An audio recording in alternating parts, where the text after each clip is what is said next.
Shalom, sahabat Bahana yang saya kasihi dimanapun Anda berada. Senang sekali kita bisa kembali berjumpa di Ruang Karena Dia di Bahana Channel ini. Saya berdoa dan terus berharap sahabat Bahana senantiasa dalam keadaan yang baik, sehat, sejahtera, dan bahagia di dalam Tuhan. Itu doa saya buat sahabat Bahana. Nah, kali ini saya sangat bersyukur sebab ditemani oleh seorang narasumber yang sudah hadir di studio Bahana Channel pada kesempatan kali ini. Narasumber ini saya percaya nanti akan menjadi berkat bagi sahabat Bahana lewat sharing live atau kisah hidup yang akan disaksikannya di forum kali ini. Beliau adalah seorang hamba Tuhan juga, seorang ibu, ya, seorang istri, tapi juga sekaligus sekarang sudah menjadi seorang oma, ya. Hamba Tuhan yang saya kenal sudah lama sekali, ya, sejak masa mudanya bahkan, dan sampai hari ini dengan kesetiaannya, hambanya ini tetap setia melayani Tuhan, sekeluarga, dan menjadi berkat bagi banyak orang dimanapun.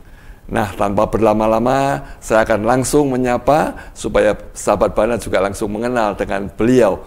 Beliau adalah Pastor Teresia Enawati yang akrab saya panggil dengan nama atau sapaan Bu Ena. Shalom Bu Ena. Shalom Kohar. Wah, panggil Koh ini. Udah akrab kan, jadi panggil Kohar. Oh iya. Atau ya. mau dipanggil Opa? Ya, nggak apa-apa, panggil Kohar boleh, tapi Iya. saya panggil Bu Ena. Ya. Waduh, jeglek ini. Sehat ya Bu Ena? Sehat, puji Tuhan. Puji Tuhan. Terima kasih untuk waktunya dan Sama-sama. kesediaannya untuk hadir di Saya juga podcast. berterima Karena Dia. kasih diberi kesempatan supaya kesaksian-kesaksian saya juga memberkati sahabat Bahana. Amin. Amin. Amin, amin. Nah, inilah sahabat Bahana, narasumber saya kali ini, ya, Ibu Enawati, yang saya percaya sebentar lewat percakapan ringan, percakapan santai ini akan pasti menguatkan, meneguhkan, dan menjadi berkat bagi sahabat Bahana. Amin. Nah, baik Bu Ena, kita mulai obrolan santai ini. Ya, seperti biasanya saya selalu mempersilahkan tamu saya di ruang ini untuk secara sekilas bisa menceritakan tentang ya latar belakang pribadi atau keluarga asal supaya sahabat Bahana juga semakin tahu dan kenal Bu Ena. Silakan. Iya, terima kasih Kohar. Sahabat Bahana yang Tuhan Yesus kasihi, selamat berjumpa. Saya memang, karena ini obrolan santai, saya memang panggil Kohar. Karena kita dulu udah berteman sejak saya SMA di Jogja, kami buka persekutuan bersama, lalu sampai punya cucu, sampai sudah punya anak besar-besar, kita tetap bersahabat, luar biasa. Sudah malah seperti adik sendiri ya, Lah, saya, iya, ya. Tapi saya tetap panggil Koh. Bu untuk menghormati. Waduh, terima kasih Cuman atas bedanya kalau Bu penghormatannya. Ena sudah bercucu, saya masih belum. Tunggu tanggalnya Tuhan. Iya, puji Oke, Tuhan. Saudara, saya lahir di Pelaju, di Palembang. Ya, Palembang. Pelaju itu tempat kompleks Pertamina, di mana ya. orang tua saya dulu bekerja di Pertamina. Nah, saya adalah anak ke-7 dari 9 bersaudara. Saya menyelesaikan SD-nya di Pelaju, lalu SMP orang tua saya dipindahkan di Kalimantan, yaitu di Bontang, PT Badak. Jadi saya menyelesaikan SMP 3 tahun di sana, dan lalu saya akhirnya SMA di Jogja. Nah, SMA, lalu kuliah, lalu menikah, punya anak sampai sekarang, dan pelayanan di sini, di Jogja sini, bagaimana Tuhan betul-betul memakai, menjamah, dan membuat saya sungguh-sungguh mau melayani Dia. Ya, itu sekilas. Lalu saya menikah dan saya punya 3 anak putri. Sekarang saya punya 2 cucu. Ya, itu sekilas tentang saya. Wah, cucunya sudah 2 ya? Cucunya sudah 2, puji Tuhan. Oma Enawati. Iya. Oh, jadi dari Pelaju ya asalnya, Ya. Sumatera Selatan. Ya, terus kemudian ke Bontang, Kalimantan Timur. Lalu mulai masuk Jogja, sekolah. Ya. Melanjutkan pendidikan di SMA. STC waktu itu ya. Ya. Lalu STC. kuliah Atmajaya. Atmajaya. Ya, sampai lalu saya kemudian sekolah S2 di ya. STII Jogja. Oke, lalu sampai akhirnya berkeluarga menikah di Jogja dan sekarang menjadi orang Jogja. Iya, betul. Nah, Bu Ena ini kan saya amati sejak dulu ya, bahkan sejak remaja atau masih muda sudah aktif terlibat dalam pelayanan ya, baik di gereja waktu itu maupun persekutuan seperti tadi sudah di-sharingkan. Dan sampai kini pun juga masih terus aktif melayani pekerjaan Tuhan. Nah, apa sih yang mendasari semua itu?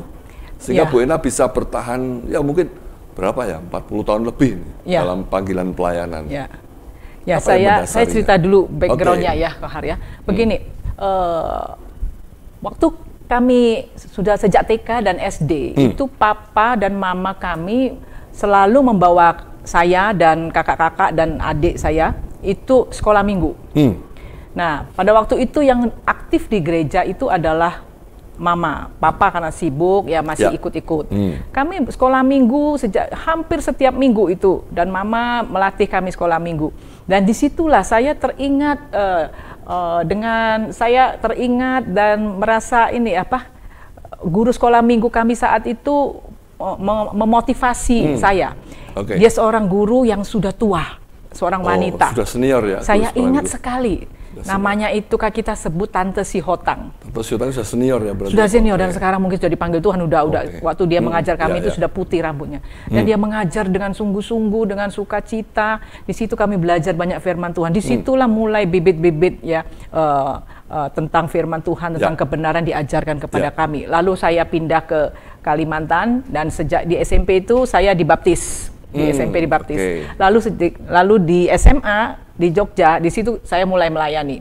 Melayani di gereja, ikut kur, dan yang lebih membanggakan dalam pelayanan itu adalah ketika saya mengajar sekolah minggu, lalu mengajar anak-anak remaja, dan lalu Tuhan pakai untuk membawa renungan di kaum ibu di situ. Nah, sejak itu mulai bertumbuh iman dan juga banyak pembimbing-pembimbing rohani. Nah, yang tidak kalah pentingnya adalah ketika saya mulai masuk kuliah, itu mulai masuk suatu persekutuan. Nah, ini Kohar ini ya. Kita ada satu persekutuan namanya Persekutuan Doa Yerusalem. Di situ iman saya sangat amat bertumbuh. Apalagi pada waktu itu tentang persekutuan pemuda lagi gencar-gencar ya kan ya. Persekutuan mahasiswa pelajar. Mahasiswa pelajar. Di situ iman saya bertumbuh, di situ punya tekad pokoknya saya akan melayani Tuhan sampai kapanpun. Jadi pembentukan masa persekutuan di Persekutuan Doa Yerusalem sangat kuat ya, betul sekali. Yang sangat luar biasa tuh di situ. Jadi saya lihat di sini berarti Bu Ena ketika masih di Pelaju ya tadi. Tante Sihotang waktu sekolah minggu di Pelaju kan? Iya, di Pelaju. Itu berarti dorongan untuk ke sekolah minggu dari mama ya? Dari mama. Lalu mendapat tanda petik seorang guru sekolah minggu yang sangat senior dan cinta Tuhan, lalu menanamkan benih-benih kebenaran sejak masa kecil, lalu sampai remaja pertumbuhan itu makin nyata hingga akhirnya terlibat banyak pelayanan ketika di Jogja. Luar biasa. Ceritanya luar biasa sekali. Nah, bagaimana awalnya ketika masuk Jogja ini, kemudian kan Bu Ena sebagai anak kos ya? Kita waktu itu bisa menemukan sebuah lingkungan atau komunitas yang kondusif untuk tanda petik menjaga kehidupan rohani Bu Ena waktu itu. Itu bagaimana ceritanya bisa menemukan komunitas seperti itu? Kembali lagi benih-benih firman Tuhan itu sungguh-sungguh tertanam di dalam kehidupan saya. Pada waktu saya mau ke Jogja, orang tua cuma memberi nasihat bahwa jaga nama baik orang tua. Oh, itu nasihat orang tua. Itu nasihat orang tua, jaga nama baik. Okay. Nah, ketika saya masuk SMA di sini, itu tidak punya teman sama sekali. Sama sekali? Iya, cuma waktu masuk SMA itu tidak ada punya teman sama sekali. Cuma kakak saya duluan sudah di sini di Jogja. Nah, di situ kebetulan di sekolah itu kan wanita semua. Jadi lebih enak curhatnya dan sebagainya. Dan di SMA itu selain sekolah, saya tekun ikut ke gereja. Jadi setiap minggu tuh tidak pernah absen. Lalu ikut ada kaum mudanya, kegiatan kaum muda, lalu ikut kur. Nah, hal-hal begini inilah yang menjadi modal bagi saya untuk mempertahankan kekudusan dalam hidup itu. Dan saya itu waktu SMA tuh bukannya tidak ada godaan, banyak yang ngajak nonton, ya toh. Lalu banyak lagi yang ngajak pergi-pergi rekreasi ke tempat-tempat yang pada hari Minggu loh, pada hari Minggu loh. Tapi saya katakan tidak, hari Minggu adalah harinya Tuhan. Ya itulah yang membuat kita itu kuat di situ. Oh, puji Tuhan, puji. Jadi memang Tuhan sudah atur sedemikian rupa sehingga Bu Ena sebagai anak kos yang baru pertama kali di Jogja waktu itu sudah Tuhan tanda petik pagari lindungi dengan sebuah komunitas baik di gereja maupun di nantinya persekutuan yang betul-betul bisa saling menjaga, menguatkan dan meneguhkan. Nah, dalam perjalanan hidup Bu Ena selanjutnya kan akhirnya setelah selesai kuliah, kemudian ya akhirnya kan berjumpa ini dengan pasangan hidup yang Tuhan sudah tentukan buat Bu Ena. Itu ceritanya bagaimana nih sehingga akhirnya Bu Ena bisa berjumpa dengan Koh Joni waktu itu. Nah, itu ceritanya gimana? Nah, sekarang ini obrolan santai terus terang saja. Waktu SMA itu pacar saya banyak. Wes, ini buka kartu. Tetapi saya punya prinsip. Ketika mulai pacaran, lalu berapa bulan melihat bahwa pacar ini bukan anak Tuhan, ya tidak sejalan imannya dengan saya yang punya inisiatif, putus. Oh, karena saya sudah punya, jalan ya pada waktu udah jalan. Okay. Ada yang 6 bulan, ada yang 3 bulan putus. Itu ada. Lalu saya berdoa sama Tuhan. Sampai berapa kali itu? Kalau masih 3 kali ada. 3 kali ada. Ya baru anak SMA ya toh. Ya kenal-kenalan sesama SMA. Okay. Nah, setelah itu lalu saya berdoa pada Tuhan, Tuhan, saya mau yang seiman, yang mendukung pelayanan saya, yang mendukung pokoknya mau membangun keluarga yang seiman.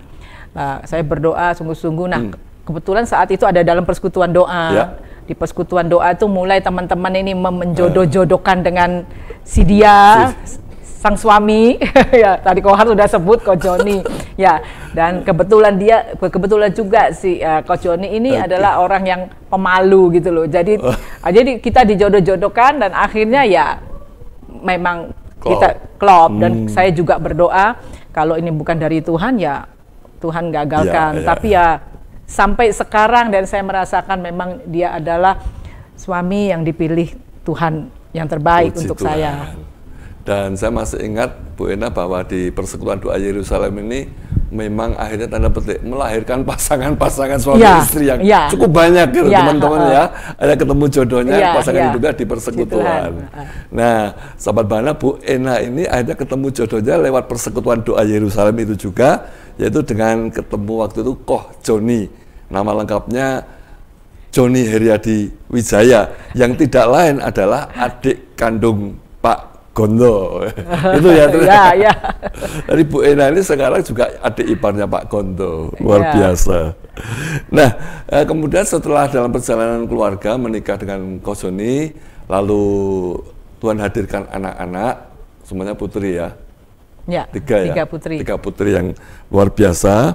Lalu sampai anak-anak itu bertumbuh dari kecil, kemudian beranjak remaja, dan sekarang mungkin sudah dewasa, bahkan sudah ada yang menikah dan dikarunia anak juga, sehingga Bu Ena sekarang menjadi oma dari 2 cucu.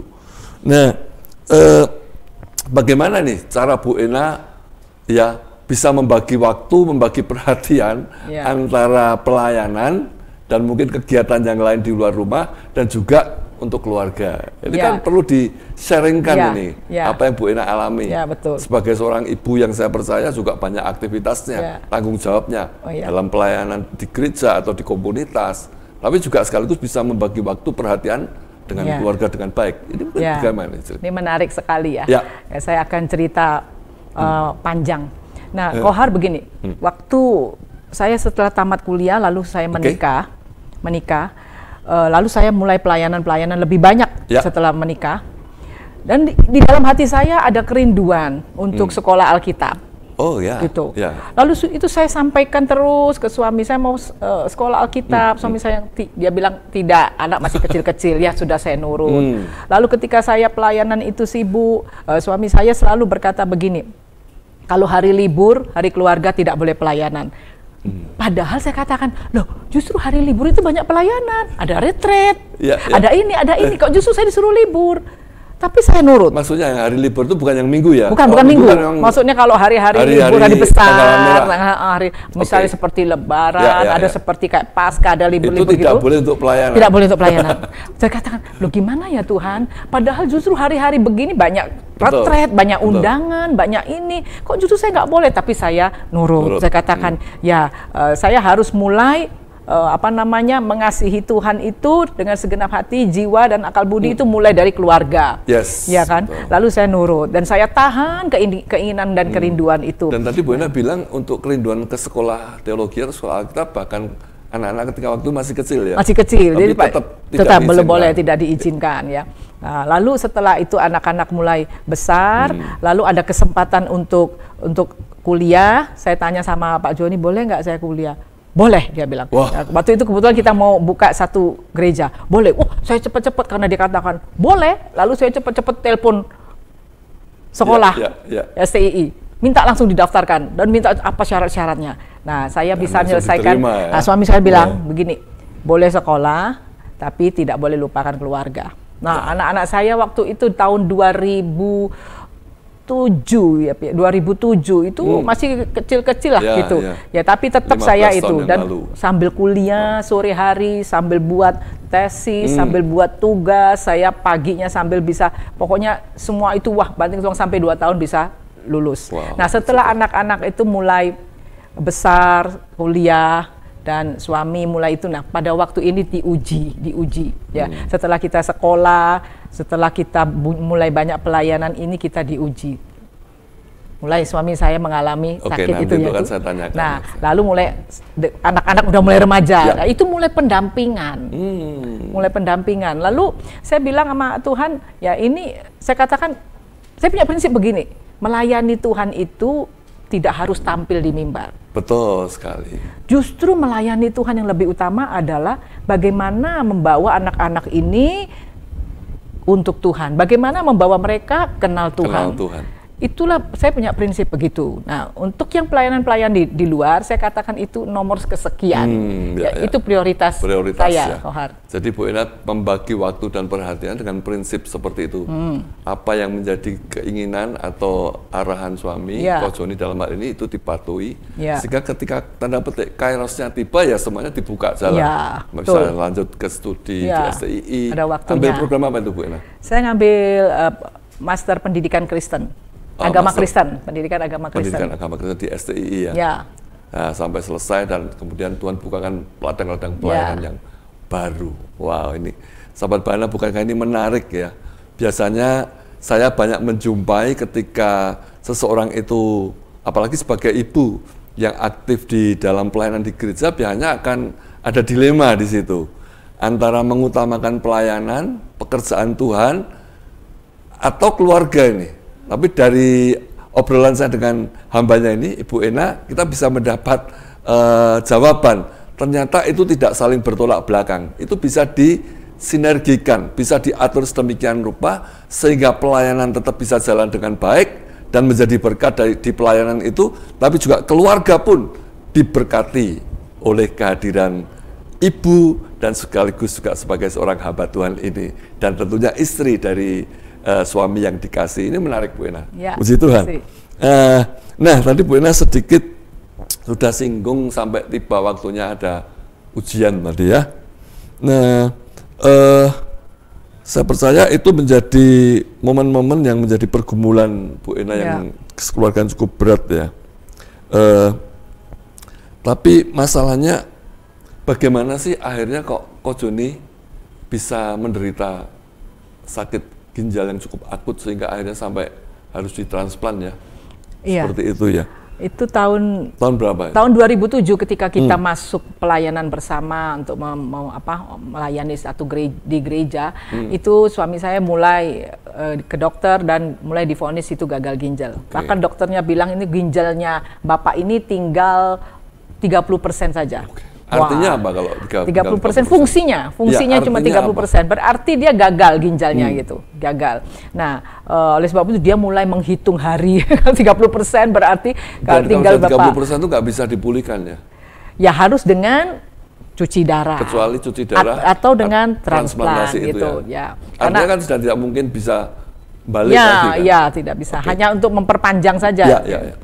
Nah, gitu. Tapi dia, puji Tuhan, kami tetap berdoa. Suami tetap, dia tetap namanya gini ya.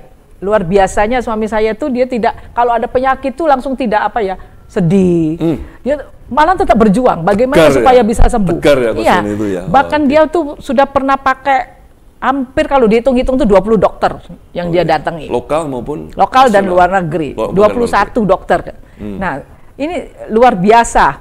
Jadi semua obat dia coba dia minum. Nah, sambil kita berdoa tentunya. Lalu sampai kreatininnya itu mulai meningkat. Tapi dia punya tubuh itu sehat. Nah, sampai setiap dokter yang dia datangin heran loh, Bapak ini hasil labnya ini luar biasa ini. Ini seseorang yang tidak bisa bangkit ini. Tapi kok Bapak bisa ke sini? Apalagi waktu itu kita bisa ke luar negeri untuk berobat. Kemana waktu itu, Bu? Kita ke Malaysia. Penang. Ke Kuala Lumpurnya. Ke Kuala Lumpur, KL. Harus berobat. Dokternya bilang nggak bisa, coba dicek lagi. Ya, ceknya begitu. Nah, kita memang berdoa minta kekuatan. Nah, akhirnya suami saya diminta oleh dokter, kalau makin meningkat, Bapak harus cuci darah. Karena kalau tidak, itu racun itu bisa menguasai tubuh, bisa menguasai otak, lebih bahaya. Nah, suami saya tidak mau cuci darah. Dia maunya, saya punya prinsip transplant. Lah, kita takut. Kalau saya sebagai seorang istri, kalau transplant menyangkut biaya, lalu katanya transplant itu bisa kemungkinan hidup atau mati. Kalau cuci darah kan masih bisa, istilahnya masih bisa menikmati. Jadi transplant pun tidak ada jaminan 100% ya, masih 50-50. Iya. Dan gitu. juga tentunya tidak mudah mencari donornya. Ya. Pendonornya. Pendonor butuh uang, ya kan? Kita waktu itu memang karena dia sakit, jadi pekerjaan-pekerjaan yang banyak dikurangi. Tentu saja itu mempengaruhi ekonomi kami. Tapi kami tetap selalu berdoa, tidak pernah mengeluh, tidak pernah meminjam uang, semua itu kami serahkan sama Tuhan. Nah, tepatnya pada waktu itu kita dapat ujian itu, akhirnya 2015 diputuskan untuk transplant. 7 tahun yang lalu. Ya, dan lucunya sahabat Bahana, ini ya saya sharing ya, saya itu berdoa sama Tuhan sudah bertahun-tahun. Berdoa bahwa Tuhan, setelah saya tuh senang baca buku, baca tentang kesembuhan, bahwa di dalam buku itu dikatakan bahwa banyak anak-anak Tuhan disembuhkan, ada yang pengalaman dibawa ke surga, dia melihat bahwa Tuhan itu menyimpan banyak organ-organ tubuh yang masih bagus untuk diberikan langsung kepada hamba-hambanya yang sakit. Nah, saudara, saya berdoa Tuhan, kalau orang lain bisa Tuhan beri, kenapa suami saya tidak langsung tempel ginjal baru? Itu kan dengan iman, berdoa itu terus mengharapkan mujizat. Mengharapkan mujizat. Iya, apa yang kita baca kan 100% harus itu. Tapi itu tidak terjadi. Tidak terjadi. Nah, setelah saya mengalami hal-hal demikian, akhirnya saya tahu bahwa jalan Tuhan itu bukan jalannya kita. Tuhan pengen kita melalui proses, bukankah proses itu lebih penting? Betul ya kan? Sekali. Nah, lalu akhirnya Tuhan mengizinkan kita melalui proses transplant. Nah, di dalam transplant itu, proses transplant itu banyak mujizat Tuhan terjadi. Justru yang kita lihat. Mujizat yang dialami banyak terjadinya dalam proses transplantasi itu, dengan cara Tuhan yang luar biasa. Ya, mungkin bisa diceritakan juga, Bu, bagaimana nih prosesnya sampai mengalami hal yang miracle tadi ya. Terutama pertama, kalau proses transplant itu kan kita harus cari pendonor. Pendonornya, betul. Ya, dengan golongan darah yang sama. Dan itu cepat sekali. Apakah itu harus dari keluarga terdekat atau? Menurut harus dari keluarga, tetapi kan tidak memungkinkan karena saudara-saudara dari suami saya itu sudah di atas 65 tahun semua. Lalu kita berdoa kalau Tuhan izinkan, Tuhan kirim, lalu kita dikirim pendonor dari Jakarta yang orang masih muda, dan dia memberikan itunya dengan sukarela. Kita tidak itu, dia memberikan sukarela dengan dan kita punya hubungan yang baik. Lalu nah, yang menjadi masalah begini, pendonornya ada, uang, biaya, yang semuanya. Pertama mujizatnya Tuhan kirim pendonor. Pendonor sudah ada. Yang sudah cocok semua ya dengan kondisi ya. Itu sudah. Lalu yang kedua, untuk transplantasi di rumah sakit ini harus menunggu lama. Berapa lama waktu proses Itu bisa 6 bulan ya, bisa 6 bulan, bisa 7 bulan. Antri gitu ya? Antri. Pendonor, antri. Sudah dapat pendonor tidak bisa langsung seketika tidak bisa. Diantrikan 6 bulan, setengah Sedangkan suami saya itu waktu itu sudah tidak tahan, harus. Karena dia sudah terlanjur cuci darah. Karena sudah terlalu cuci darah, harus segera cuci donor. darah berapa lama waktunya? Berapa minggu sekali? Seminggu 2 kali, dan itu terjadi selama 6 bulan. Seharusnya dia tidak cuci darah, tapi karena mau transplant disuruh oleh dokter, jadi cuci darah. Padahal itu lama jaraknya. 2 kali seminggu ya? Ya. Nah, jadi akhirnya Tuhan kirim dari jemaat, punya teman yang kerja di rumah sakit itu, anak Tuhan juga. Dan lalu dia katakan, oh Bapak ini bisa transplant cepat.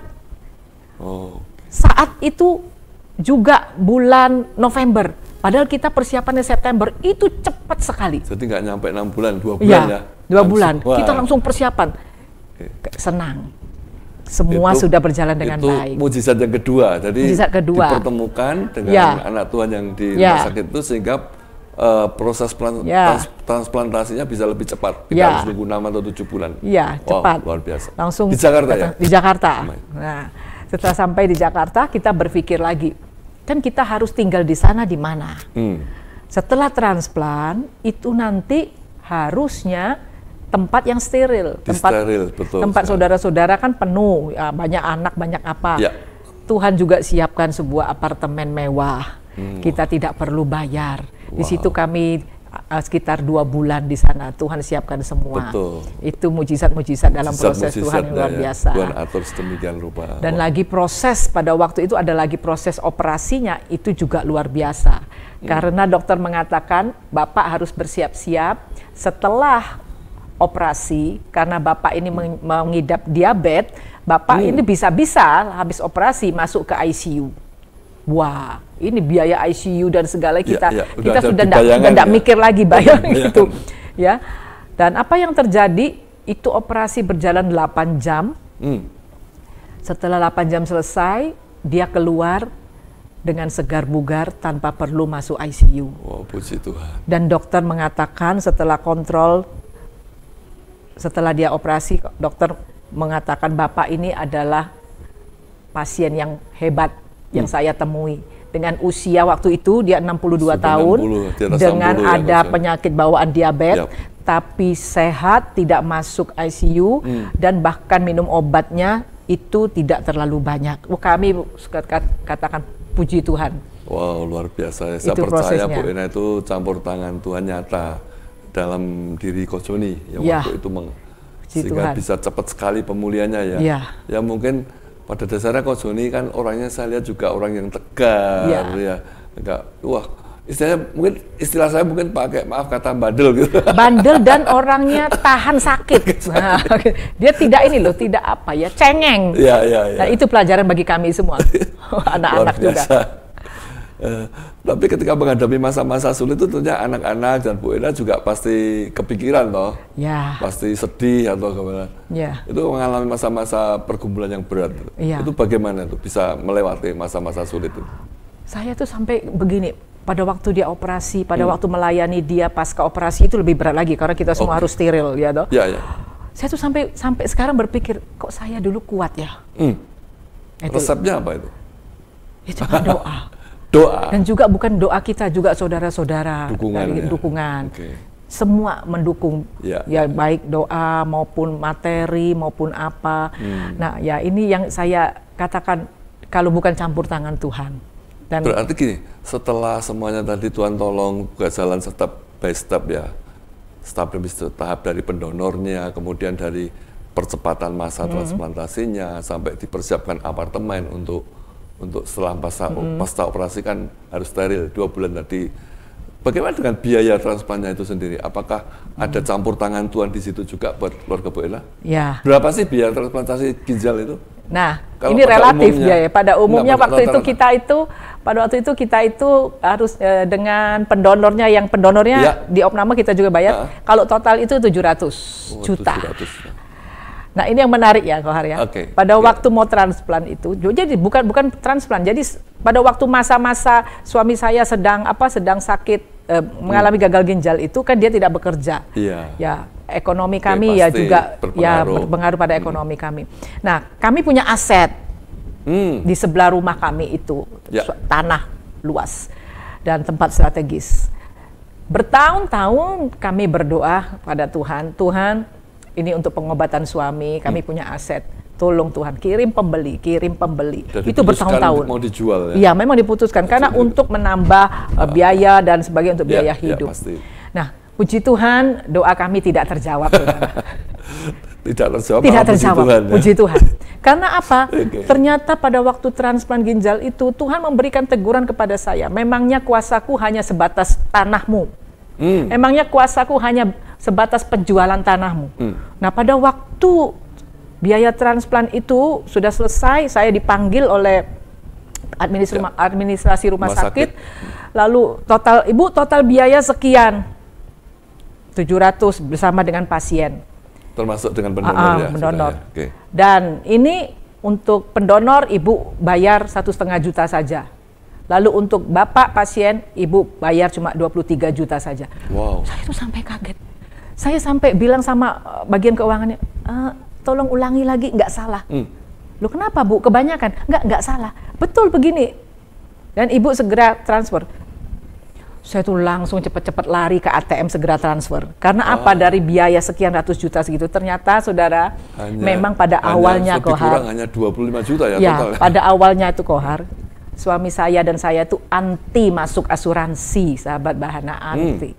Tetapi pada waktu itu sebelum dia transplant, 2 tahun 3 tahun sebelumnya, 2 tahun sebelumnya kalau nggak salah, ada seorang hamba Tuhan main ke rumah. Dia mengatakan begini, Pak, sekarang itu pemerintah mengeluarkan BPJS. Nah, saya bukan promosi, tapi ini memang kenyataan fakta. Keluarkan BPJS, Bapak masuk sama keluarga, Pak. Ya, kita kita nggak mengharapkan kita sakit. Tapi kalaupun kita tidak sakit dengan uang yang kita bayar tiap bulan itu, sama saja kita membantu orang yang sakit. Lalu saya katakan suami saya, wah BPJS murah juga, ayo kita semua satu keluarga kita masuk. Ya. Kita nggak berpikir bahwa itu nanti suatu saat yang kita masuk itu BPJS itulah yang akan mengcover biaya suami saya. Nah, saudara, itulah sahabat Bahana. Jadi proses demi proses itu yang Tuhan berikan pada kami itu sangat penuh mujizat, luar biasa gitu loh. Nah, jadi makanya dari 700 jutaan itu hanya bayar 25 jutaan lebih kurang, semua tercover lewat BPJS itu ya. Dan untuk biaya hidup kami selama di Jakarta, kalau kita kontrol itu tidak pakai BPJS kan, karena kita pakai dokter khusus. Itu kita diberi lagi oleh Tuhan satu kejutan-kejutan. Banyak teman-teman dari saudara yang memberikan bantuan-bantuan itu. Ya, kalau kita mau katakan itu semua tercover, tidak kekurangan, itu luar biasa. Jadi topangan-topangan atau dukungan dari saudara seiman, komunitas, saudara-saudara mungkin juga yang dekat, itu terasa sekali ya. Tanpa menjual tanah di sana. Tanpa menjual tanah, luar biasa. Jadi asetnya utuh. Asetnya utuh. Dapat ginjal dia. Dapat ginjal. Haleluya. Oke, dan jangan lupa nanti kalau aset itu suatu saat terjual, terbeli, ingatlah saya. Haleluya. Enggak. Guyon ini. Oke, wow. Baik, luar biasa sekali Bu Ena. Nah, sahabat Bahana, saya percaya kesaksian Bu Ena ini menguatkan ya. Jadi apa yang tampaknya mustahil bagi manusia itu tidak mustahil, jelas bagi Tuhan. Tapi juga tidak mustahil bagi kita orang percaya. Sehingga Tuhan bisa membuka jalan yang luar biasa bagi Bu Ena, bagi Pak Joni, yang meskipun melewati masa-masa sulit, tapi pertolongan Tuhan itu nyata. Mujizat demi mujizat dialami, dan ini menguatkan kita. Apapun yang saat ini mungkin sahabat Bahana sedang alami, pergumulan yang berat, jangan menyerah. Ya, tetap andalkan Tuhan, terus berdoa, berharap pada Tuhan, dan pada waktu yang tepat, Tuhan pasti buka jalan dan menjadikan segalanya indah seperti yang dialami oleh keluarga Pak Joni dan Bu Ena ini, luar biasa. Nah, terima kasih Bu Ena untuk sharingnya ini. Tentunya ini sesuatu yang ya akan menjadi apa ya, Sama-sama. berkat lah, saya percaya buat Tuhan. sahabat Bahana dan pemirsa dimanapun. Nah, baik Bu Ena, kembali sekarang kepada pelayanan yang tadi sudah ceritakan tentang keadaan mujizat yang dialami selama Ko Joni mengalami diizinkan Tuhan. Oh, tapi sebelum ke pelayanan, sekarang sebenarnya apa ini? Hikmah apa yang didapat di balik penderitaan lewat penyakit gagal ginjal yang Tuhan izinkan terjadi pada suami ini? Ini. Mulai dari penderitaan sampai transplant. Kalau saya dan suami merenungkan, kenapa Tuhan izinkan dan kenapa Tuhan tidak langsung kasih ginjal mujizat langsung? Kenapa harus melalui proses? Itu terjawab. Beberapa bulan setelah suami saya pulang ke Jogja setelah transplant, itu beberapa orang teman, ada jemaat, ada teman, ada bahkan orang yang tidak kami kenal menghubungi suami saya. Pak, bagaimana Pak proses transplant? Pak, bagaimana Bapak bisa menghadapi ini? Pak, bagaimana cara mencari donor? Pak, bagaimana saya harus begini dan sebagainya. Semua pertanyaan-pertanyaan itu bisa dijawab karena pengalaman suami saya. Luar biasa kan? Jadi Ko Joni menjadi tanda petik solusi ya? Memberi solusi bagi mungkin pasien-pasien yang juga mengalami sampai gagal ginjal. Sekarang. Wow. Sampai kemarin 1 minggu ini ada 2 orang. 2 orang yang datang ke rumah. Satu anak muda, satu orang yang yang anak muda ini gagal ginjal juga? Ya, ada anak muda gagal ginjal. Jadi gagal ginjal ini tidak tergantung usia seseorang ya? Oh tidak, karena gaya hidup, pola hidup. Gaya hidup. Itu bisa jadi, hati-hati. Faktor utamanya mungkin apa? Pola makankah atau apa? Itu atau orang gagal ginjal itu bisa macam-macam. Ada yang karena penyakit bawaan seperti bisa, suami saya karena diabetes, lalu bisa juga karena pola makan. Ya, pola hidupnya, minum-minuman yang yang merusak ginjal, lalu juga istirahat tidak terjaga dengan baik. Tidak terjaga dengan baik. Itu ada juga dari darah tinggi, ada juga dari penyakit-penyakit yang lain yang tidak. Makanya kalau sekarang itu kalau kita merasakan sesuatu tuh cepat-cepat deh periksa supaya kita mengantisipasinya lebih gampang. Ya, gitu. Jadi sekali lagi bukan tergantung pada usia seseorang, apakah sudah lebih dari 40-50, muda pun bisa kena. Macam-macam penyebabnya. Dan yang menarik tadi hikmahnya sekarang Ko Joni ya menjadi tanda petik sumber jawaban bagi orang-orang seperti konselor. Seperti konselor. Iya, jadi biasa. Hampir dan itu setelah itu kami merasakan, oh ya Tuhan, berarti jalan Tuhan itu supaya dia mengikuti proses ini supaya bisa juga memberitahukan proses ini ke orang-orang lain dan memberikan semangat. Ini loh, aku contohnya sudah begitu. Persis. Dan Tuhan memakai Ko Joni dalam hal ini ya luar biasa untuk meneguhkan, menguatkan dan memberi jawaban-jawaban tadi. Bagi dan mencarikan donor. Dan mencarikan donor. Ini pelayanan yang mulia. Ya, karena orang berpikir bahwa pelayanan selama ini harus di gereja, harus di mimbar, atau harus yang rohani. Tapi saya punya prinsip tidak harus demikian sebenarnya pelayanan. Dimanapun Tuhan tempatkan dan itu kita menjadi berkat, itulah pelayanan. Jadi dan kemarin itu Kohar, yang datang itu bukan anak Tuhan. Istrinya anak Tuhan, tapi yang suaminya bukan anak Tuhan. Dan itu minta kita berikan solusi, lalu terakhir minta didoakan. Puji Tuhan. Itulah yang saya rasakan inilah pelayanan yang sesungguhnya. Pelayanan yang langsung menjawab. Betul. Yang langsung menjawab kebutuhan orang yang sedang punya pergumulan itu. Itulah pelayanan yang sejati.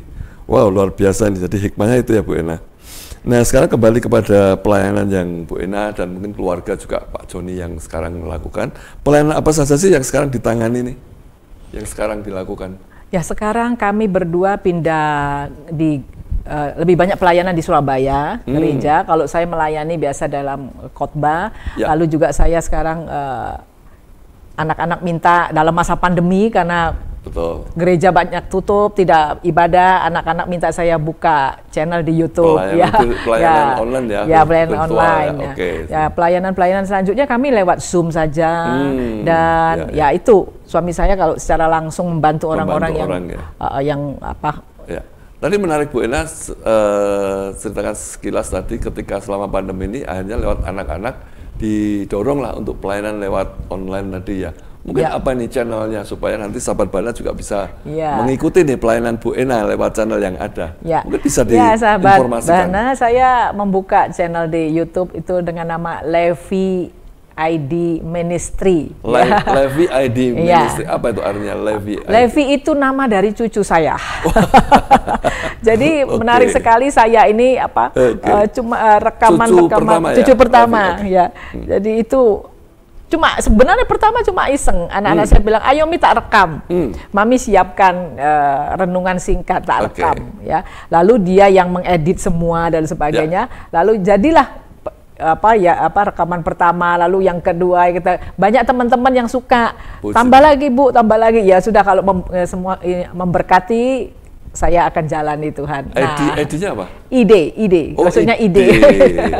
Levi Ide Ministry, yaitu nama cucu saya yang pertama. Dan sampai sekarang terus berjalan ya?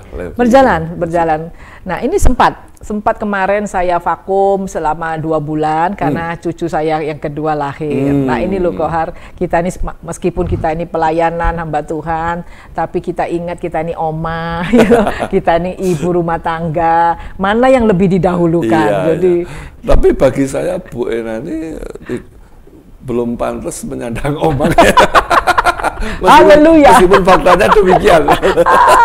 Ya sahabat Bana ini, saya dengan dia ini sudah seperti kakak adik, sudah lama, waktu dia masih SMA pun sudah seperti itu. Jadi sering guyon-guyon. Kalau secara informal dia panggil saya biasanya Om. Betul iya, kan? betul. Saya panggil dia juga Dik. Kasihan dipanggil Om nanti ketuaannya. Sekarang ini khusus sekarang kita panggil Ko ya, supaya lebih mudah. Oke, baik Bu Ina, sekarang kembali ke pelayanan ini. Tadi Bu Ina singgung kan, sekarang terlibat dalam pelayanan di satu komunitas gereja di Surabaya ya. Yang saya lihat komunitas ini sekarang menjadi gereja atau GBI The Chosen Community di Surabaya. Sebuah gereja yang terbilang bisa dikatakan sangat barulah dalam pendiriannya. Nah, bagaimana sih ceritanya sehingga Bu Ena kok gereja ini bisa berdiri dan kemudian Bu Ena bisa bergabung di situ untuk terlibat pelayanan secara aktif? Sebenarnya ini gereja ini berdiri karena kita punya visi dan misi yang sama gitu.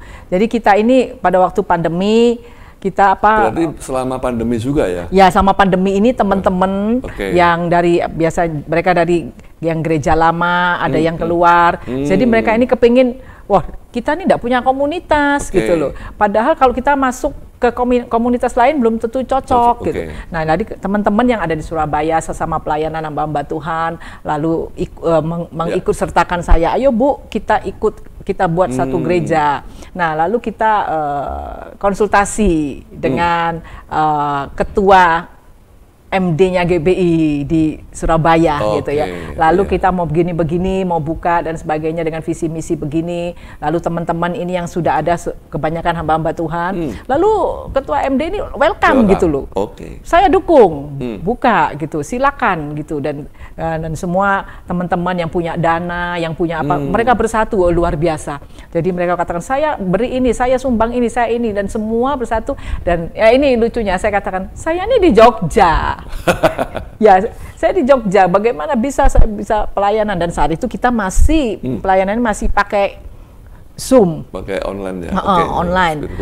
Jadi kalau saya misalnya diberi tugas untuk berkhotbah, rekaman dari Jogja, lalu itu online. Nah, akhirnya kita buka langsung, sudah berjalan lama online, kita buka tepatnya Oktober. Nah, ini nanti Oktober ini berjalan selama 1 tahun. Oh betul, baru setahun berjalan. Ya, setahun berjalan. Dan afiliasinya ke Sinode GBI ya? Ya, GBI. Oke, wow, luar biasa. Nah, sebenarnya apa dasarnya memakai atau memilih nama The Chosen ini? Apa makna dari nama The Chosen yang dipilih sebagai nama gereja ini, dan juga visi atau karakteristik seperti apa yang dimiliki oleh GBI The Chosen Community ini, Bu Ena? Mungkin bisa ceritakan sekilas. Iya, begini teman, sebenarnya kita ini pilihan nama The Chosen ini berawal dari orang-orangnya dulu. Ya, karena kita ini adalah orang-orang yang teman-teman yang ada ini, kita terus terang kita mau membuat satu gereja, satu komunitas yang berbeda dari yang Yang sudah ada? Yang sudah ada, yang dulu kita bernaung gitu loh. Nah, kita inginkan bahwa kita ini orang-orang yang memang sudah dipilih. Jadi mereka-mereka yang bergabung ini tidak semua sahabat kita gitu loh. Ya, tidak semua sahabat kita. Ada yang mau bergabung, ada yang tidak. Nah, kita menganggap kita inilah orang-orang yang dipilih Tuhan. Ya, pilihan yang punya satu visi dan satu misi. Ya, jelas kita punya visi kita itu adalah bagaimana kita mau sungguh-sungguh mengajar kebenaran. Itu visinya ya? Dan juga kekudusan. Nah, itu kan satu dua hal ya, kebenaran dan kekudusan. Karena di dalam satu pelayanan kalau kebenaran saja tanpa kekudusan itu kita cuma ngajarkan saja kebenaran. Betul. Tapi prakteknya tidak ada kekudusan. Hancur nih gereja, bubar nih gereja gitu loh, pecah nih gereja. Gitu loh. Nah, kita dari pengalaman-pengalaman itu kita tidak mau ini terjadi gitu loh. Nah, dan kita itu makanya dalam kita ikut itu dalam suratan Petrus itu, kamu adalah umat yang terpilih. 1 Petrus 2:9. Saya pikir dari sana. Itu kita ambil dari sana. You are the chosen. Imamat yang rajani dan bangsa yang kudus. Nah, ini loh kekudusan ini loh. Ya, kita punya visinya di situ, mengajar jemaat kebenaran Tuhan dan mempraktekkannya dalam kekudusan. Itulah kita the chosen people itu gitu. Visi dari the chosen. GBI The Chosen ini ya. Selain di Surabaya, apakah sudah ada di kota lain? Nah, kita di Surabaya. Kelihatannya sementara ini visi kita hanya satu gereja, kita kembangkan. Di situ kita menghasilkan anak-anak Tuhan. Dan kita punya misi bahwa kita membantu gereja-gereja di desa.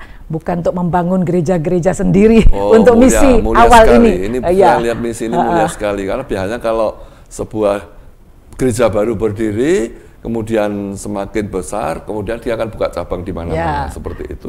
Banyak yang minta, ada yang minta buka Jogja, saya bilang enggak, saya akan kembali ke Surabaya. Wow, berarti Bu Ena sendiri pun tidak akan mau kalau nanti Chosen akan ada di Jogja.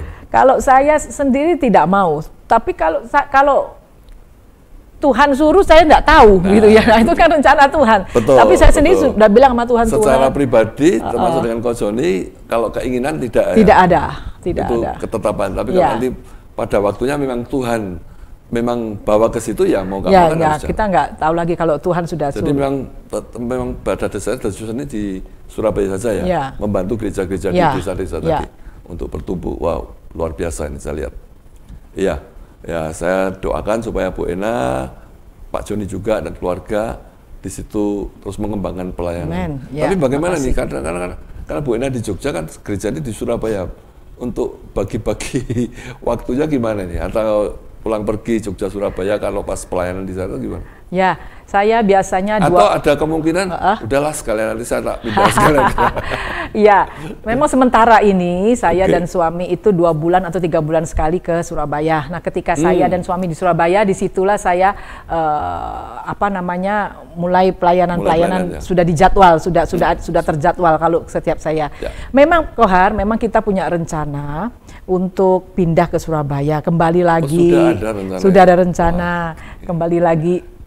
Ya, karena teman-teman di Surabaya, tim gembala di Surabaya itu meminta saya itu kalau bisa stay di Surabaya. Wah, ini kalau saya simpulkan, kalau itu sampai kesampaian kejadian, berarti dengan kata lain Ko Joni juga comeback ke tempat asalnya. Ya, comeback ke asalnya. Sidoarjo ya. Betul sekali. Wow. Tapi itu semua rencana Tuhan biar terjadi ya. Oke, kalau doa saya pribadi ya tetap di Jogja. Haleluya. Iya, tapi ya semua serahkan kepada apa maunya Tuhan, itu pasti yang terbaik buat kita. Jadi itu ya, jadi ceritanya tentang GBI The Chosen Community ini. Dan sekarang ibadah di mana Bu Ena? Sekarang di gedung Landmark. Ya, Surabaya Barat. Dan ke depan pasti akan punya kerinduan juga untuk membuat bangunan gedung. Ya, itu kerinduan kita, mau buat bangunan sendiri. Sudah dipersiapkan ke sana juga ya? Didoakan. Baru didoakan. Ya, pasti ya terjadi. Nah, ini terima kasih waktunya Bu Ena untuk obrolannya. Supaya lewat obrolan ini saya percaya sahabat Bahana dan pemirsa Bahana Channel ini semakin tahu sebuah pelayanan yang benar itu seperti apa, lalu lewat kehidupan Bu Ena dan pelayanannya kayak apa, Anda diberkati. Nah, mungkin untuk mengakhiri pertemuan kali ini dan berharap nanti next time bisa kita ngobrol-ngobrol lagi. Saya mau tanya ini sekarang kalau saat ini apa yang Bu Ena sedang pikirkan, sedang persiapkan, sedang dipergumulkan untuk dilakukan di hari-hari yang mendatang ini? Tentunya bersama keluarga juga. Ya. Pergumulan saya dan suami dan keluarga, ya seperti tadi yang Kohar tanya, untuk kedepannya mau stay di Jogja atau di Surabaya. Nah, saudara, untuk tinggal di Surabaya, memang kita membutuhkan tempat tinggal. Dan itu pergumulan kami. Untuk mendapat tempat tinggal di Surabaya, kita harus menjual aset yang ada di Jogja. Nah, itu pergumulan kami. Kalau Tuhan izinkan untuk ada pembeli, dan kalau Tuhan izinkan kami pindah Surabaya. Karena apa? Kalau kami pindah di sana, anak-anak menantu senang sekali karena di Surabaya semua. Oh, sekarang tiga-tiganya sudah di Surabaya? Enggak, yang satu Surabaya, yang satu di Nganjuk, yang satu bungsu masih bersama dengan kami. Gitu. Jadi Jawa Timur ya, sama-sama duanya. Ya, bantu doa. Supaya semua terjadi. Sekarang bergumul doa, memang kalau Tuhan kehendaki ya pastilah nanti seperti langkah-langkah sebelumnya kan Tuhan buka jalan dan tolong. Ya, gitu. amin. Baik, amin. Terima kasih Bu Ena. Salam untuk sama-sama. keluarga yang dicintai, Ko Joni dan anak-anak serta cucu yang dikasih. Yang mungkin sebagai closing statement untuk mengakhiri perjumpaan ini, silakan. Apapun yang ingin Bu Ena sampaikan kepada sahabat Bahana, monggo. Puji Tuhan. Terima kasih sahabat Bahana yang sudah mengikuti kesaksian-kesaksian dari saya. Terima kasih juga Kohar buat kesempatan ini. Dan saudara, sahabat Bahana yang Tuhan Yesus kasihi, satu pesan saya, bahwa jangan pernah berhenti berharap kepada Tuhan. Amin. Jangan pernah berhenti meminta kepada Tuhan. Jangan pernah berhenti berdoa. Karena kami sendiri sudah mengalami apa yang kami lakukan dengan harapan, dengan meminta, dengan berdoa. Semuanya Tuhan kabulkan tepat pada waktunya. Kuncinya yang pertama adalah sabar. Itu saja pesan saya sahabat Bahana. Kiranya semua sahabat Bahana yang mengikuti acara ini diberkati Tuhan, dikabulkan Tuhan segala permohonan-permohonannya. Amin. Wow, luar biasa. Terima kasih Bu Ena. Dan sahabat Bahana, sebuah closing statement yang saya percaya sangat menguatkan kita semua dimanapun berada, terutama yang kita hari-hari ini atau saat ini sedang mengalami masa-masa pergumulan yang berat di bidang apapun itu. Ya, pesan Bu Ena, tetaplah berharap kepada Tuhan, andalkan Tuhan, dan bersabarlah karena Gusti Boten Sare, Tuhan itu tidak tidur. Dia akan menjawab pergumulan kita tepat pada waktunya dengan cara yang luar biasa, dengan cara yang dahsyat di luar dari apa yang bisa kita pikirkan, bayangkan. Yesus berkata, mintalah maka akan diberikan kepadamu, carilah maka kamu akan mendapatkan, dan ketoklah pintu. Ini adalah penuh ketekunan mengetok pintu, dan pintu akan dibukakan bagimu pada waktu yang tepat dengan cara Tuhan. Tetap semangat, teruslah andalkan Tuhan di segala musim kehidupan apapun. Dan jangan lupa terus layani Tuhan dengan setia seperti Bu Ena lakukan 40 tahun lebih. Ya, hambanya ini melayani Tuhan dari masa remaja sampai sekarang.